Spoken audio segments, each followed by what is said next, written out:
Termites are primitive insects that have evolved over millions of years. They are related to the ever-present cockroach and are most directly related to wood-eating cockroaches. The most damaging termite to our homes is the subterranean termite.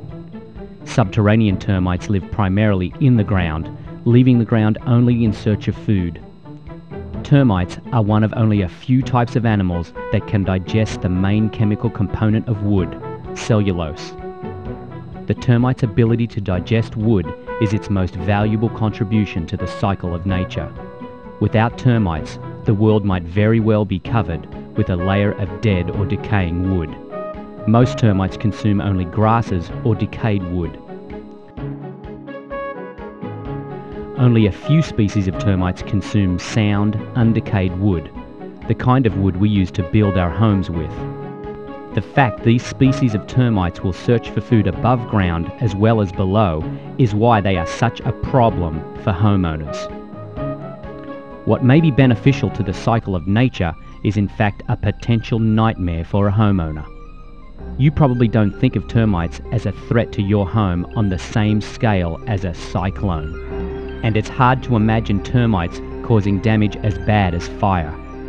Yet year after year, termites damage more homes than cyclones, storms, and fires combined.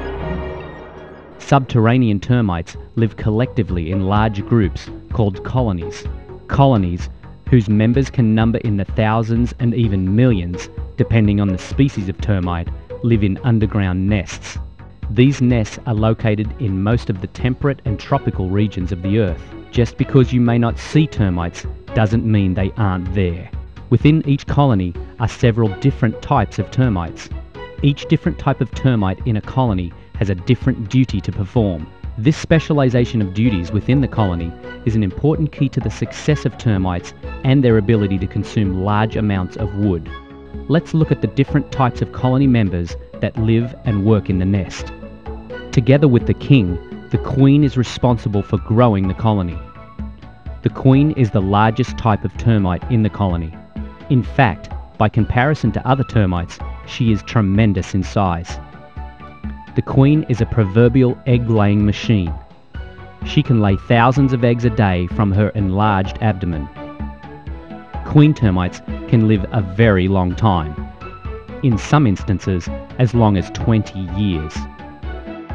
The king termite serves one purpose: to mate with the queen. The king is much smaller than the queen, and he lives his entire life at her side. The soldier termite's only duty is to defend the colony against external threats. Their mouthparts are highly specialized defense mechanisms useful only for defense. This specialization leaves soldier termites unable to care for themselves. Soldiers are totally reliant on the other colony members for their food and care. Worker termites are the foundation of the colony and are the most numerous type of termite in the colony. They perform all functions of the colony other than reproduction and defense. They are responsible for the care and feeding of other colony members. They are highly efficient at locating food, an important fact to remember.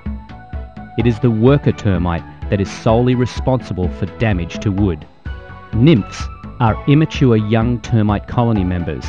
Based on their exposure to different chemical hormones at different points in their life cycle, nymphs can mature into any of the other types of colony members. These hormonal signals are transmitted to the nymphs based on the needs of the colony for more or less of different types of colony members. The division of duty between different types of colony members makes a termite colony an efficient consumer of wood. This is certainly good for the environment, but bad for the unsuspecting homeowner. Termites are secretive insects that always work out of view. They make every effort to keep their presence undetected for several reasons. First, despite the presence of defensive soldier termites, termite colonies have little protection against disturbances such as movement of a food source they are inhabiting. In most cases, the only protection that termites have against such disturbances is to abandon the disturbed area or food source.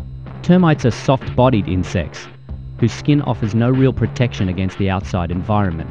To protect themselves, they must construct enclosed tunnels to move between their nest and distant points, such as a food source. Termite tunnels are constructed of glued together soil or whatever other loose matter is available.